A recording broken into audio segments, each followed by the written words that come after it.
Bine ați revenit la Echilibru! Sunt gazda dumneavoastră, psiholog Elena Harbour, iar astăzi vorbim despre overthinking. Da, este un termen în limba engleză care se referă la faptul că gândim prea mult. Suntem toți obișnuiți să facem asta, mai ales că societatea a evoluat de așa manieră în care suntem absolut obligați să gândim în avans și, dacă se poate, tot timpul. Dar problema este că overthinking-ul duce la epuizare psihică, duce la insomnii, la tulburări psihice. Nu vreau să par dramatică, deși ăsta este adevărul, pentru că neoprită această tendință de a gândi în avans, de a gândi prea mult, de a gândi tot timpul, este clar că dă peste cap toate funcțiile echilibrate ale organismului. Ca orice lucru în exces, de altfel. Overthinking înseamnă peste, un gândit în exces, mai mult, prea mult. Oare de ce facem acest lucru? În primul rând, vrem să controlăm. Overthinking-ul nu apare dintr-o lipsă de preocupare, deși majoritatea oamenilor cred și afirmă că dacă ai treabă, nu mai ai timp să te gândești atât de mult. Și majoritatea se gândesc că dacă îți distragi atenția de la overthinking sau de la un lucru anume, overthinking-ul o să dispară pur și simplu. Ei bine, este fals, pentru că overthinking-ul este un mecanism de sine stătător care are sens. El nu apare degeaba, apare pentru că, în primul rând, noi îi facem loc și îl credităm. Gândind mult un lucru, analizând pe toate părțile, ne oferă niște beneficii. Putem să avem un control asupra situației, putem de asemenea să prevedem ce ar putea să se întâmple, mai multe variante, și, mai mult decât atât, putem cumva să anticipăm ce ar putea să se întâmple. A prevede presupune niște variante în general mari.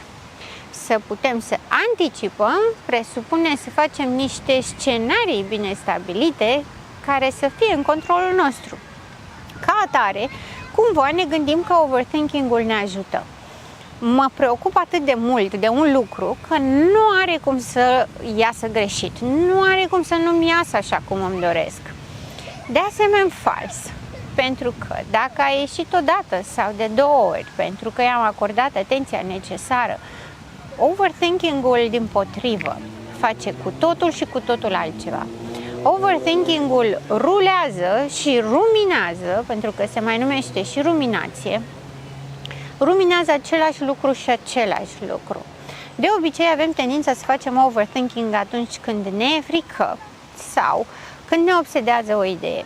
De exemplu, suntem la locul de muncă și ne cheamă șeful pentru o ședință. Nu știm la ce să ne așteptăm și începem și rulăm în minte tot felul de scenarii posibile ce s-ar putea întâmpla. Niciodată nu facem overthinking pe ceva pozitiv. Întotdeauna facem pe frică, pe anxietate și pe o anticipare negativă. Astfel, overthinking-ul vine cumva să liniștească. Este la fel ca tulburarea obsesiv-compulsivă. Am ideile disfuncționale care îmi vin repetitiv în minte până devin obsesive. Să închid ușa, să verific aragazul, să verific dacă am încuiat, să-mi verific cheile, să-mi verific telefonul. Toate acestea sunt comportamente menite să descarce tensiunea interioară. La fel și overthinking-ul. El rulează cumva pe fundal, indiferent de activitatea pe care o avem, la fel cum spuneam și mai devreme, că nu neapărat asigură succesul, pentru că de fapt doar învârte și descarcă energia care de altfel s-ar duce în frică. Nu vrem să spunem că ne e frică, spunem că avem emoții și spunem că de asta ne gândim în exces, pentru că avem emoții și trebuie să ne liniștim. Și ne liniștim dacă noi cunoaștem situația sau dacă avem control pe situație. Tot ce am spus mai devreme nu are nicio legătură cu prezentul.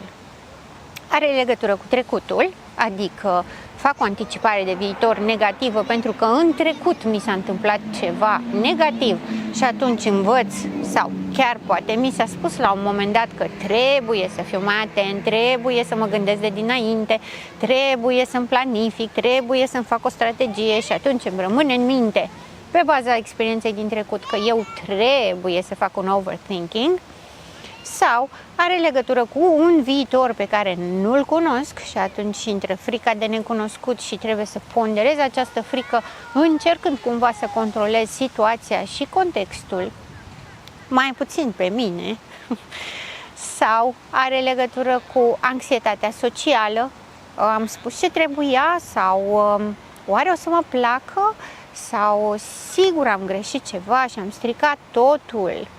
Vedeți? Are întotdeauna legătură cu o altă situație nici de cum prezentul. Nu are nicio legătură cu cine sunt acum și ceea ce fac acum. Ca să pot să combat overthinking-ul, trebuie să combat frica. Frica de a nu greși, frica de a nu eșua, frica de necunoscut. Poate părea ciudat, este ca și cum puteți să-mi spuneți acum, da, sigur, aruncă-te cu capul înainte. Nu, nici pe departe. Este într-un fel să analizez situația pe baza informațiilor pe care le am și atunci să fac o predicție bazată pe situația în sine și atunci îmi dau seama ce aș putea să greșesc, la ce mă pricep sau nu mă pricep, care sunt factorii de risc reali, chiar dacă sunt anticipați, sunt reali.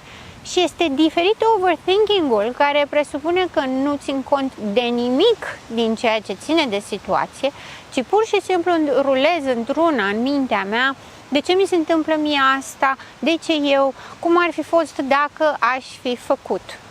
Cam pe asta se bazează. Dacă aș fi făcut în trecut diferit, viitorul meu ar fi diferit.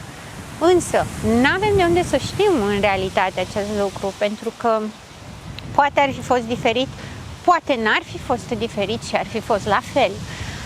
Poate viitorul va fi diferit oricum de ceea ce mă gândesc sau mă aștept să fie. Astfel, overthinking-ul vine ca să elimine tensiunea din frică. Este o evitare a fricii, practic, și o descărcare a tensiunii interioare. Nu avem nevoie, practic, de overthinking, pentru că overthinking-ul consumă, ne epuizează, ne macină pe dinăuntru și ne face absolut vulnerabil în fața unui potențial pericol.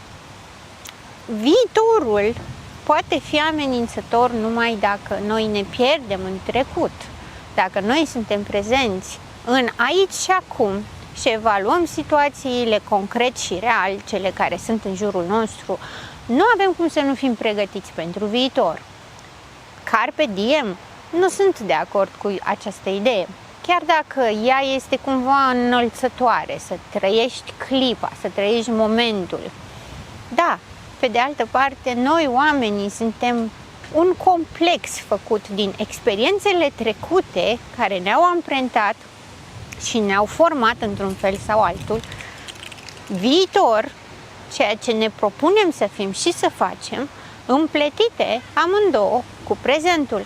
Pentru că în realitate overthinking-ul se derulează doar în minte și în prezent ceea ce face este să epuizeze corpul, mintea, emoțiile în prezent, iar ceea ce am nevoie în prezent, în mod real, este să acționez. Acțiunea este cea care stopează overthinking-ul. Da, analizăm, dar nu exagerăm cu asta, pentru că mintea este destinată să găsească soluții și idei noi.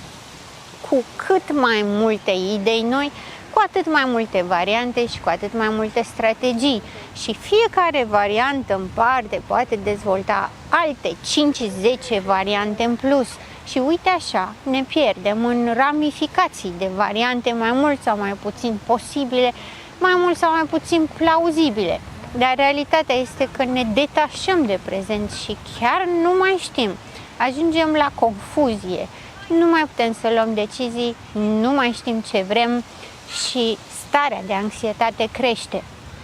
Am adus aminte de anxietate pentru că, dacă vă amintiți, exact cu asta am început. overthinking-ul este menit să scadă anxietatea. Dar dacă eu mă pierd în overthinking și mă învârtesc ca un hamster în rotiță în propriile idei, mă blochez și ceea ce se întâmplă este să-mi crească anxietatea pentru că în plan practic, real, nu fac nimic și devin neputincios și sunt conștient de neputința mea. Ca atare, singura posibilitate de a combate overthinking-ul este acțiunea. Acțiunea bazată pe o analiză realistă și clară și specifică.